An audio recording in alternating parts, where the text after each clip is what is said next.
I'm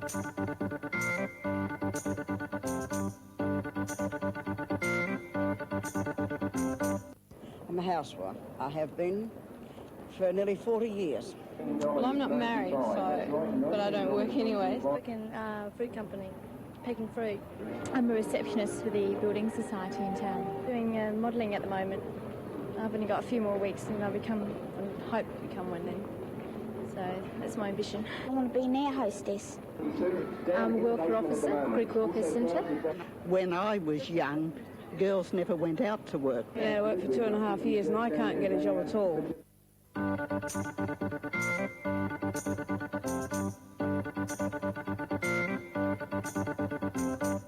think a woman should work. Why not? Well, if they need the money, they've got to work, haven't they?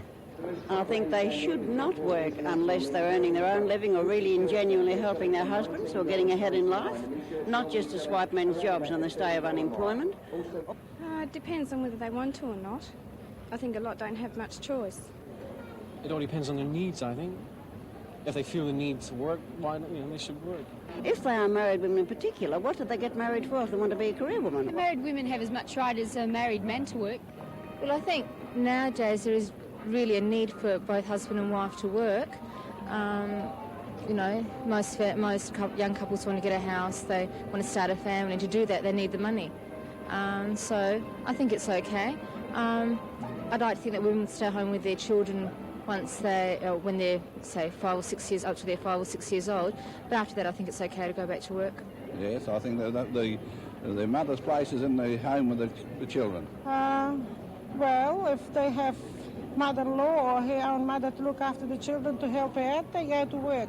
Sometimes it's not quite necessary for two people, say in a marriage, to have to work.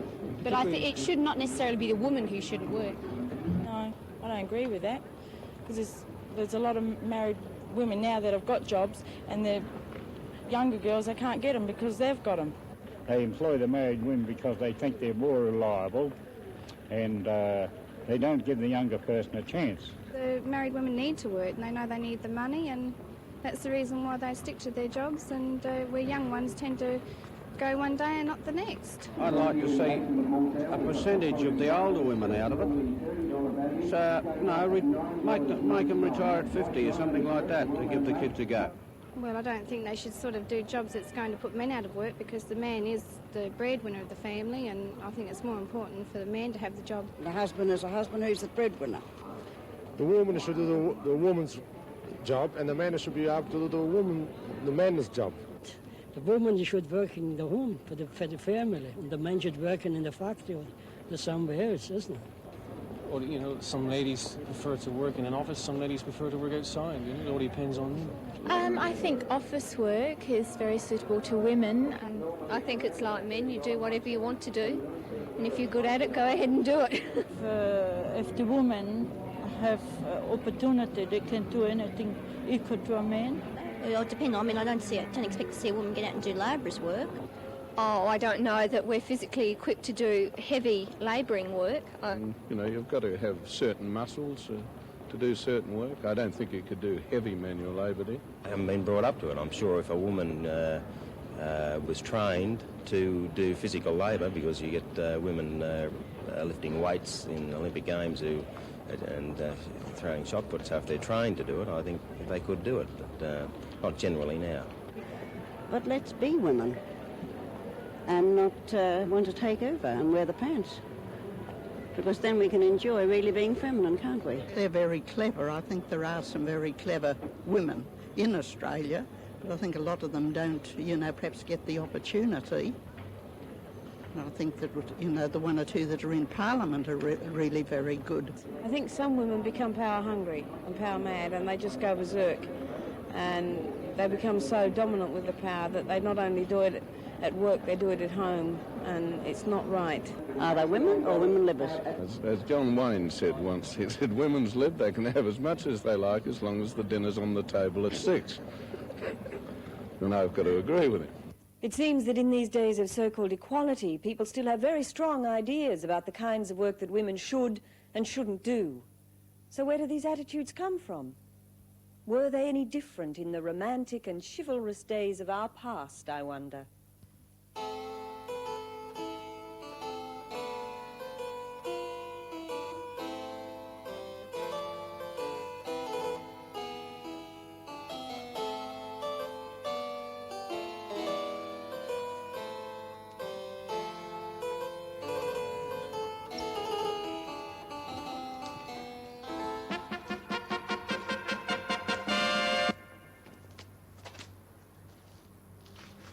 Mom. Thank you. But I'm afraid I got your cloak all dirty. 'Tis naught, ma'am. My wife will wash it.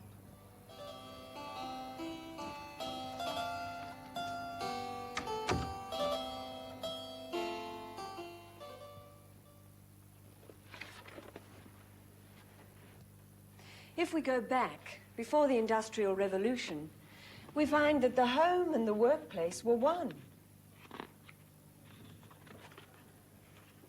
Women were always expected to work in cooperation with men in supporting themselves and their children. Productive labour was as much a part of a woman's life as being a mother. But with the advent of the Industrial Revolution, country women were forced to abandon their traditional cottage crafts and compete with the men for work in factories. In the desperate need for work, and with little bargaining power, they had no choice but to accept the pitiful wages and poor working conditions. Meanwhile, their children either worked in the factories too, or were left, neglected at home. This resulted in a high death rate among young children. In the 1840s, male workers rioted, smashing machinery in protest against female factory workers. Meanwhile, idle wives become a status symbol of the middle classes. I say, I think a woman's place is in the home, really. Oh, absolutely. However, with the advent of World Wars I and II, women were called upon to fulfill the jobs left by the men who'd gone to war. In 1942, the Commonwealth Government Women's Employment Board reported, "Women produced results in every way equal to males. To all of us, it was an amazing revelation to see women who were yesterday working in beauty salons and who had not previously worked outside their own homes, who now stood behind mighty machines operating them with a skill and mastery that was little short of marvellous. Hats off to these women." However, when the men returned from war, women were no longer needed in the workforce. A woman's place is in the home. Here, here. Oh, dear. Women at home spend more money. You know, women who work have more to spend.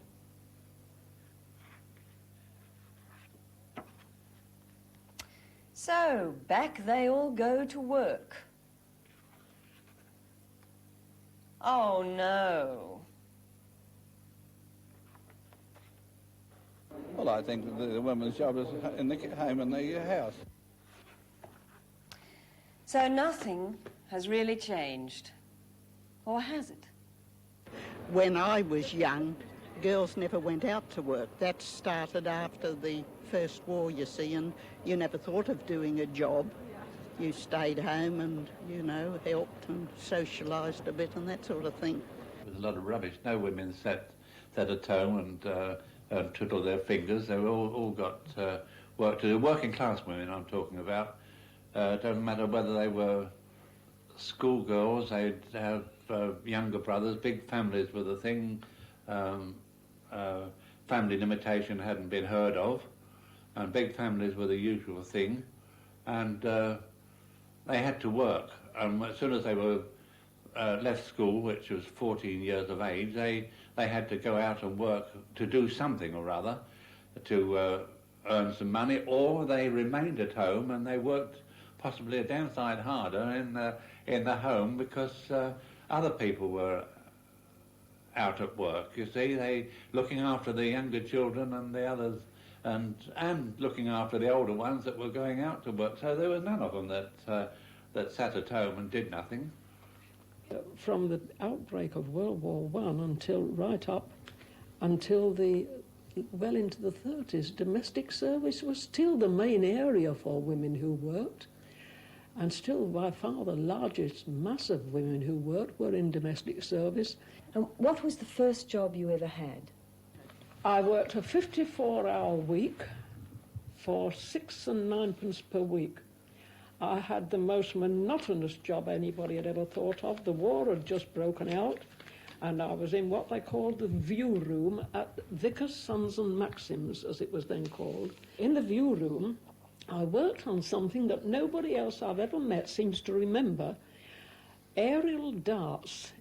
And the first order came in for them soon after I started work there. And my job was to sit on a stool, a high stool, at a bench, and with a small file, smooth the end, that flat end, and turn it round and smooth with a file up and down these 4 prongs, and put it into a box. And for 54 hours a week I did just that and nothing more, and I nearly went mad. I lasted 4 months, and I don't know how. Did you work in any other factories? I left that job on account of I got transferred to the aircraft department, and girls were dying from poisoning from the dope put on the wings. That women were working, only women in that department. And I left there and got work at the Burroughs and Wellcome's chemical factory. Again, I found myself working on poison cyanide. I wasn't there very long. I left both places was kicked out on health grounds, not able to stand up to the poison and so on. 4 girls died of the poisoning at Vickers while I was there. What sort of status did a factory worker have? Oh, as I said before, factory workers were the lowest form of life as far as I could see. Did you keep working after you were married? Yes, I worked. I was thinking about this a few weeks ago, and I found I was out at some sort of job, full-time or evening class work, 3 evenings a week, for about 46 or 7 out of the 51 years we've been married. Many, many women, if they could get it, went out and did some sort of a job, but the job they did was nearly always the lowest sort of menial work. They were always regarded, as far as I can remember, right up to my retirement, as not being expected to come up to the standard of men. There were always something inferior, and I think it can be found to be true that their wages were always lower until fights that are still taking place to make them equal. Sid, did your mother work? Yes, my mother worked. She worked after she was married. What did she do? Oh, she was a cook. Why did she go out to work? Because she needed to. She got 7 children. You wouldn't know if your mother's mother worked, would you? Yes, she did. I can remember her when she was in her 80s. She used to earn some money with an old-fashioned mangle, great big wooden rollers. And she turned the handle of this and took in the people's mangling, that people that hadn't got them. You'd call it a ringer nowadays, but it was terrible work for an old woman to be doing it. What do you think of the attitude these days that women should stay at home and look after their children, Sid? Well, I think that whether people stay at home or go out is their business, and they should have the perfect right to do just what they liked. I don't think they should work because I think they are supposed to be at home where they look after their children and the house. Many of today's attitudes are no different from those of 50 or 100 years ago. With all the changes that our society's undergone, why do these myths and attitudes still exist?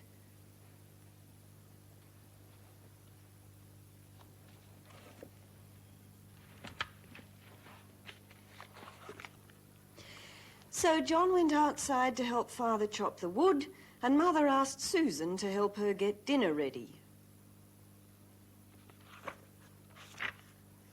Poor Cinderella had to mop the floors, scrub the stairs and clean the fireplace every morning.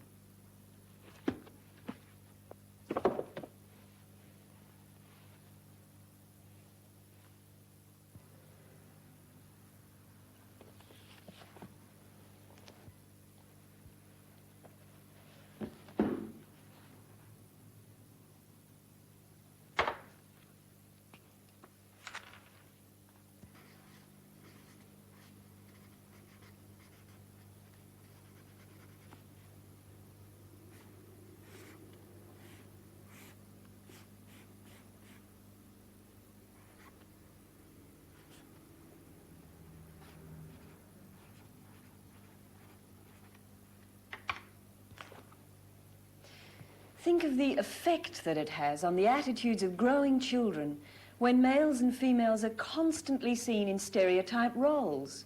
It's no wonder attitudes haven't changed.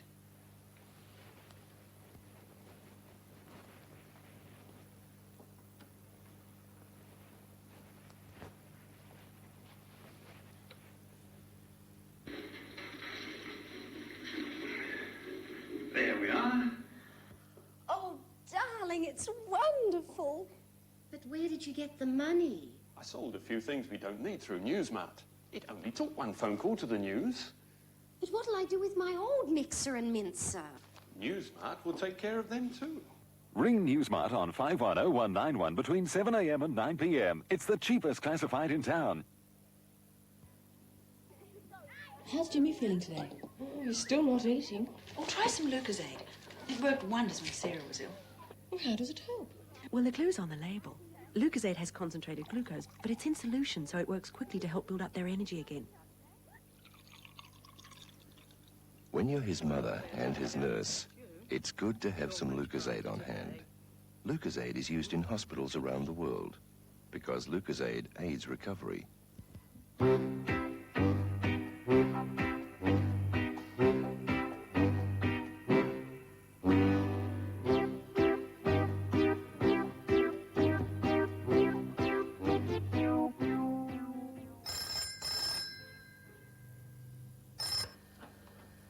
Hello? Darling, I'm bringing Deborah home for tea, all right? Be home in a minute. All right, darling. See you in a minute. Don't panic. Show them what a clever dad you are. Give them new casserole, ready in a minute. When they come home tired and want a real meal, serve new casserole. Just tear open the pack, add water, and stir. New casserole is available in 5 different flavors, including pork and apple. I'm home. Hello, dear. New recipe. No, new casserole. Make every meal a special occasion. New casserole, the meal that shows you care and gives you time to look your best.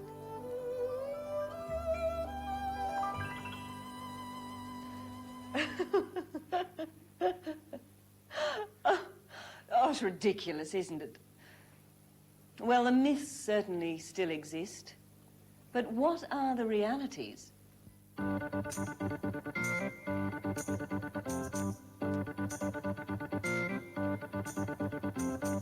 Well, there's many cases where the married woman can work or they cannot work. If they've got younger children, I believe they should stay home and look after their children. According to a population census carried out in June 1976, there are more than 137,000 fatherless families in Australia. This means, of course, that there are thousands of women who cannot stay at home to look after their children because they have to work to support their families. In addition, there are many married women who want or need to work for other reasons. Anne Devison is a journalist and filmmaker who was also a member of the Royal Commission on Human Relationships. How does she react to the myth that married women should stay at home to look after their children? Again, this raises another assumption that's often made, that when women work, it's harmful to their children, and this is why it's said a woman's place is in the home. And that's rubbish too, because all the studies that have been done on this show that there is no difference between the children of working women and the children of women who stay at home. Again, you get assumptions about women who stay at home, that all women who stay at home and look after their children are ideal mothers, and that they're bringing up their children in ideal situations with a lovely little bungalow with a neat white picket fence in which the children all play happily. Now, a lot of families, a lot of children are brought up in quite horrendous circumstances in terms of high-rise flats and so on, and it's much better for those children, often if their mothers can go out to work, if the enormous pressure that is sometimes created in those families can be alleviated, and the children can go out too and can seek the company of their peer group of other young children. This Adelaide childcare centre caters for children from the ages of approximately 3 months up to 12 years. I'm the director of the childcare centre, which means that I oversee what happens in the total environment we set up and hand out responsibilities to the staff and relate to the parents and the children. The activities that go on, we hope, are as close as possible to a home environment. The children can help prepare the morning tea, they can help prepare lunch if that's what they want to do, stand up to the kitchen and help in the kitchen, put their fingers in the bowl and taste what's going on. They can go and lie in a corner and read a book or have a book read to them. They can go and play cubbies outside with a whole lot of junk or ask for help to have it done. They can also go on excursions that are planned, educational experiences. Have you observed any disturbance, any emotional disturbances in children who've been at a daycare centre for any long period of time? None at all. Often it's turned out to be an advantage that children have been in daycare. Do you think that the only valid reason, excuse for a woman to leave her child in a centre like this is because she's going out to earn money to help the family financially? I definitely don't think that. I think there's a lot of pressure for people to believe that the only way they can leave their children is if they're going to do something for their families. And that's because we've been taught that women are not allowed to want things once they have children, that they must give everything to their children and they can't be people in their own right. In this centre we have women that do have to work to support their children. We have people that choose to go out to work to help supplement the family income. We have people that choose to go out to work because they enjoy their work. We also have women that choose to study, that put their children here. And for them it's often harder to settle and overcome the guilt feelings because they can't justify it in terms of I'm doing this for my family. For many it's for the first time they're doing something for themselves.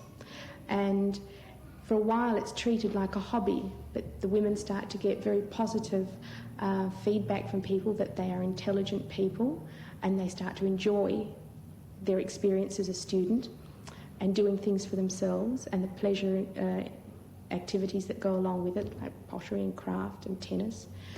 And then some crisis may occur in the family, a child gets sick, somebody else needs their time. So there comes the question of, do you give up your study? And everybody's been regarding it as a hobby and nobody else is going to give anything up. And suddenly they say, I want something. And they're being told they can't have it and have to be able to can't justify it in terms of supplying their families, meeting the needs of their family. And this is where they really have to come to terms with the rights of themselves as people and make decisions, and that's very difficult. Geraldine Sanderson has come to terms with being both a student and a mother, and is very comfortable about leaving her 2 young children in childcare. I think I'm a more interesting person for doing what I want to do, and therefore my children benefit because I don't feel resentful of, having to mind them. Do you have the support of your husband with what you're doing? How does he feel? He's very happy with it, and my child is independent. He's with a group of children his same age and younger and older. He's got lots of toys to play with. He's got one-to-one relationships with staff whenever he needs them. I think he's a very sociable little boy, and in my particular neighbourhood, I didn't have a lot of young kids his age. So I thought that it was a good idea that he came to a childcare centre. And even when I wasn't studying, I still brought him here because he so looked forward to it and he really loved coming here.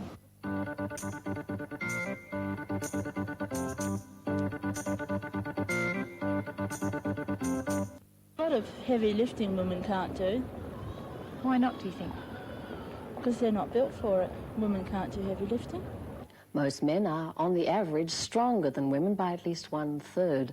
But most jobs do not require physical strength. For those that do, what counts is the strength of the individual candidate, whether male or female.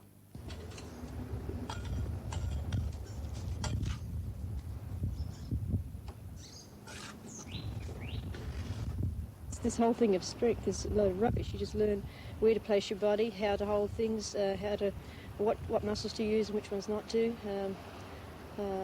Like putting the blocks on the wall instead of lifting them up the ladder each time. You just can't carry them up the ladder each time. But you wouldn't be as fast as a male brickie, would you? I'm not a professional layer. This here is a bit different to just bricklaying. These are better blocks, and they're a lot heavier and a lot bigger. I think if I was working on bricklaying for as long as most brickies, I would be as good or better than them. But I mean, this is the first time I've ever laid blocks. What on earth gave you the notion that you could do it? Well, it didn't. I mean, I could work it out in my head, and I can handle most things that I want to tackle, and I want to tackle this. I mean, I'm not prepared to get somebody in to build a wall where I'm quite able to do it myself, and, you know, it saves money. The Industrial Safety, Health and Welfare Act lays down certain restrictions on lifting heavy weights. According to this act, women over the age of 18 must not lift a weight heavier than 16 kilograms.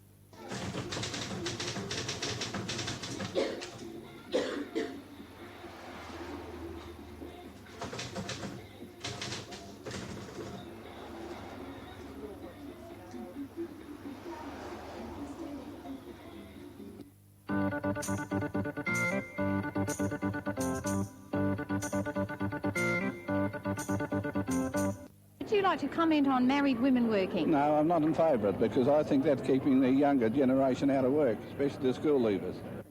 The number of married women employed in this country is almost 8 times the number of unemployed young people. According to the Australian Bureau of Statistics, the national figures for February 1978 showed that there are 1,320,900 employed married women, as compared with 175,400 unemployed young people. In addition, women are clustered in a small range of traditional female occupations, which means they occupy a distinct and separate section of the labour force. What would you reply to people who say that married women in the workforce are keeping younger people out of jobs? I think it's nonsense. But before I explain why I think it's nonsense, I think there's a fundamental question of rights that has to be established here. I think that women, whether they're married or single, have the same psychological, cultural, economic reasons for working as men, whether they're older, married, single or young. And I think that they have the same right to work as men and as young people, and that it's quite wrong to penalise one section of the community because of unemployment and make them take the rap for a social situation. They have just as much right to work as men and as young people. But then on to the question of why I think it's nonsense to say that married women are taking jobs away from young people. I think you've got to look at the kinds of jobs that married women do. And unfortunately, at present in our society, you still find women tend to be clustered in certain groups of occupation. They usually are, incidentally, the lowest paid kinds of occupations. But you find women in the sort of servicing industries. They are in nursing, they're in housekeeping, restaurant work, teaching, these sorts of jobs, demanding skills that young people don't have. And if married women were if it were demanded that married women should down tools immediately and leave their work, the country would be in a parlous state indeed, because those sorts of jobs could not be taken up by young people immediately and readily.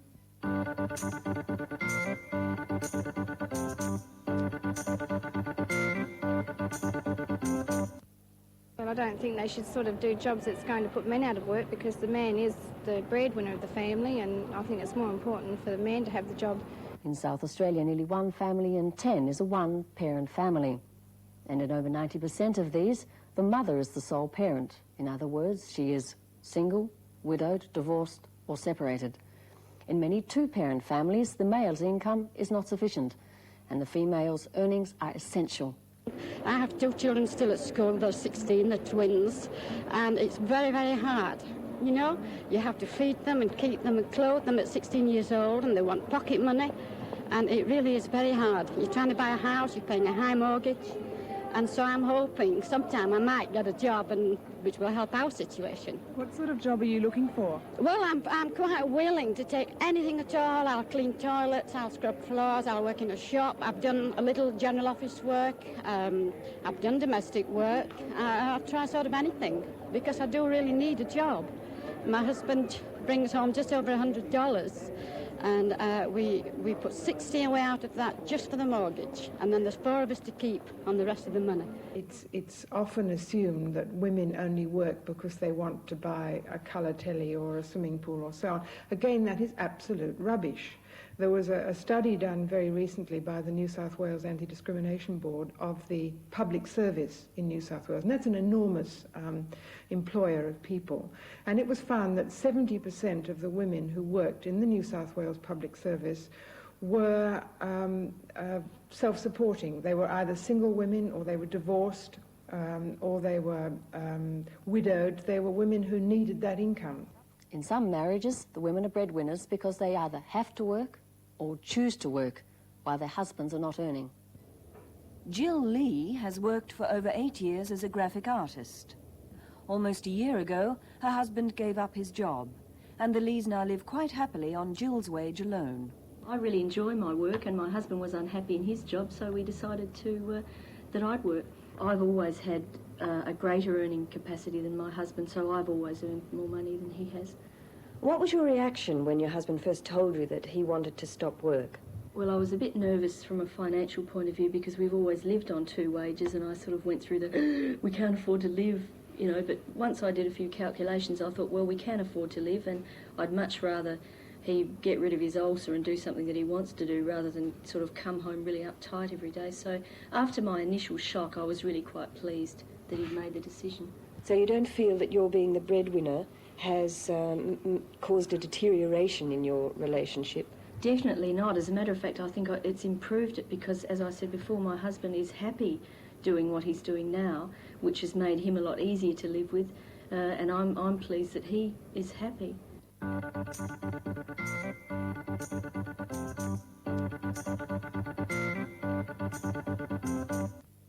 There's not much sense in training a person and then find that all of a sudden they're pregnant and they're leaving. According to the review of the New South Wales Government Administration, childbearing and child-rearing are taking up less and less of women's lives. These days, women are having fewer children, and their childbearing years are usually over by the age of 35. When they do have children, more women now seek some form of child care or an arrangement with their employer to stay at work, for example, in part-time employment. To, you know, live and buy a home, I have to go to work. So I chose to do a part-time job instead of a full-time job because of the children.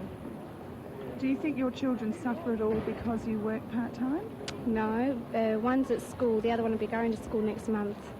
And I've got a really good job. My boss lets me go and pick them up from the school, and so I work with the job to suit the children.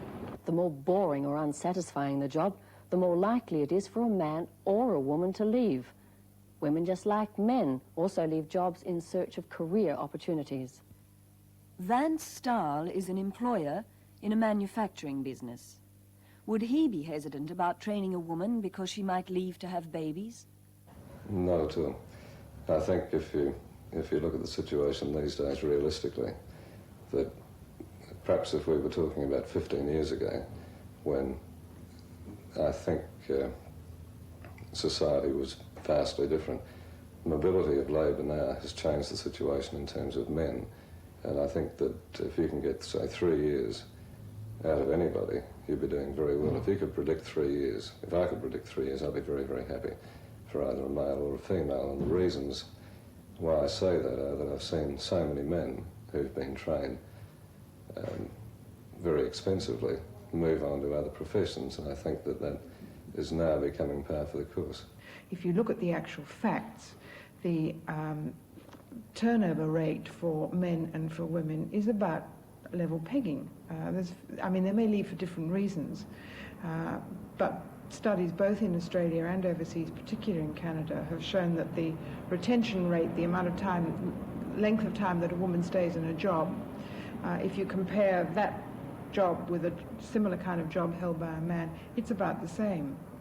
So that's another myth that really doesn't bear investigation. But I'd like to add another point here, and that is, okay, so women do leave to have children, and we're constantly being told that children are the future of the nation, etc., etc., and that's true. Now, if we really believe that, we shouldn't penalise women for having those children and make it almost impossible for them to re-enter the workforce and without kind of suffering loss of skills and loss of promotion and so on.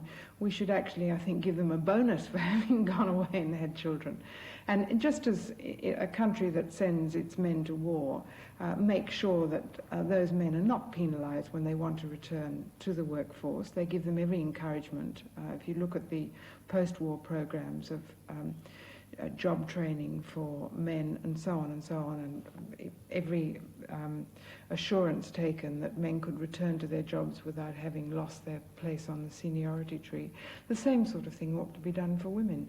And also, I think, recognition should be made of the informal kinds of skills that women acquire when they leave the workforce to manage a home.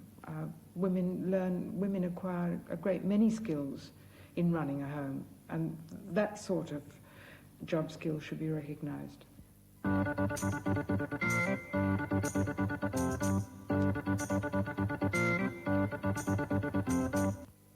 Some may be a little emotional to handle top-line decisions and things like that. Researchers have failed to demonstrate any difference between the problem-solving or decision-making capabilities of men and women. In fact, many traditional female occupations require women to handle crisis situations every day.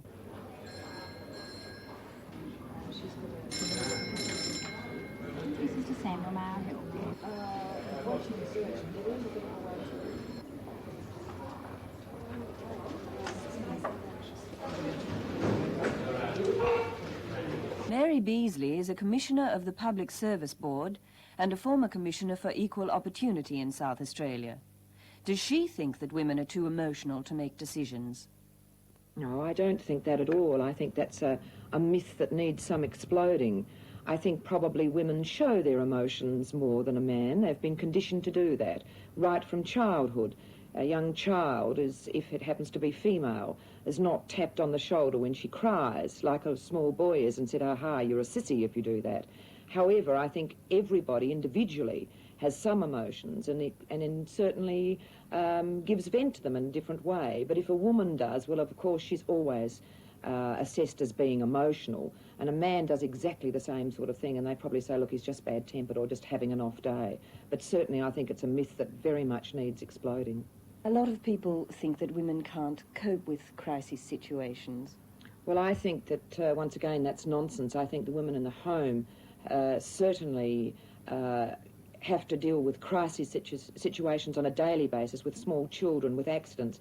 And goodness me, the people in the country women that have very few resources to go to have to handle crisis situations, and they do it extremely well. Now, I'm not suggesting for one moment that men can't, but the point is that they say that women can't, and that's just not on.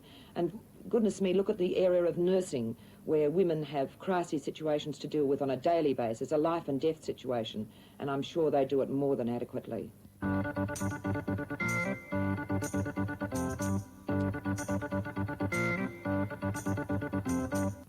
you think women would make good bosses? Well, speaking from experience, no, not really. Why? I don't know, they seem to, women themselves, what I appear, don't seem to like working with women bosses. Again, a review of New South Wales government administration points to research in the USA and Canada, which shows that men who have worked under a woman boss are more inclined to favour a woman in management than those who have not.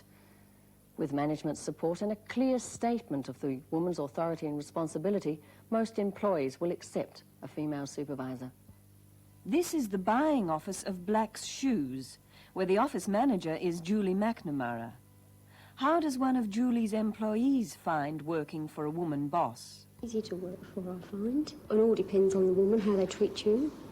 We're treated very equal here, you know. What would you say to people who think that women make bad bosses? Well, I'd say they haven't had a woman for a boss. and women make just as good bosses as men. Well, if women make just as good bosses as men, why aren't there more women in high positions in this country? Mary Beasley. Well, I think there's been a lot of reasons why women aren't in really top positions, and I think that needs a fairly in-depth historical perspective, but perhaps if I can just relate it, for instance, to the public service, which I know better. And up until 1967, women had to resign when they got married. So that meant that there were a lot of women that probably would have stayed on within the service and got the experience and expertise and skills that were necessary to go up through the promotional ladders, were denied them. So that's one reason that I can give you, an historical one. The other one is in our clerical area, that women were not able to get into the clerical area, which is the main chimney into the very high executive area within the public service, up until 1974. So we're not blaming men. What we're saying, there's been structural reasons why women haven't been able to proceed. There are now starting to show some glimmer of hope that there will be women getting into the higher echelon within the public service. Now, I think any organisation that doesn't use all of its resources, and I mean both male and female, is denying to that organisation all the talents, and that seems a great waste of investment to me. I'm a director of one of the divisions in the Public Service Board, which has 5 divisions working for the board itself. And who do you answer to? I answer to Mary Beasley. She's your boss? She's my boss. What sort of a boss is she? She's an excellent boss, and although this will embarrass her to say this, she doesn't suffer by comparison with any boss that I've ever had. I presume what you're trying to get at is what's it like to work for a woman, and quite frankly, it's got nothing to do with the question of work. It's a professional relationship. And if your boss can do what you want of your boss, can guide and advise and help and assist, support, that's all you want. Are you saying that you've noticed no difference at all between working for a man and a woman? There's been a difference in that I've been more aware of the problems that women have in getting on in organisations. I've been aware of the fact that some people see Mary as a woman first and as a manager second. I wouldn't have even thought about that question had I not worked for a woman. From my personal point of view, there's no difference at all, really. We're just too busy doing the job and working together to think about the sex thing. Are there any jobs that you think that women are best suited to? I think office work. Office work, I think, mostly. Yeah, I think women are better at childcare and nursing, that type of thing. Teaching, nursing, anything like that to do with young children, I think women are far better. Nursing and hairdressing and working in shops, etc. Growing up surrounded by these attitudes, it isn't really surprising that most young women expect to work in a narrow range of lower paid, lower status jobs. Research shows that half of all working women are employed in only 9 occupations in this country, whereas the same fraction of working men are employed in 41 different occupations. But this can't go on. Girls cannot continue to be contained in the clerical and service jobs that they're channeled into at the moment. These jobs are disappearing. Computers and machines are taking them over. Already, teenage girls have the highest level of unemployment of any group. Between May 1975 and May 1977, there was a 4.5% rise in teenage male unemployment, but there was a 5.1% rise in teenage female unemployment. In May 1979, in South Australia alone, of all typists and office machinists, there were 1,440 teenage females and 760 adult females out of work, with only 33 vacancies for teenagers and 27 for adults.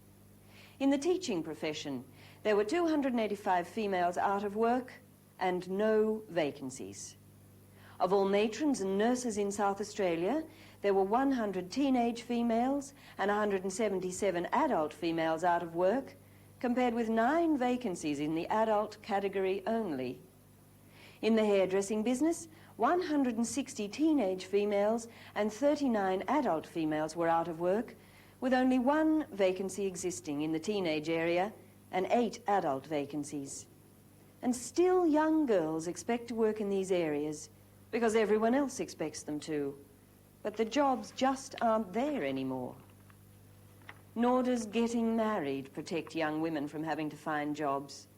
In 1977, 64% of South Australian women in the labour force were married, and 60% of these married women were in full-time occupations.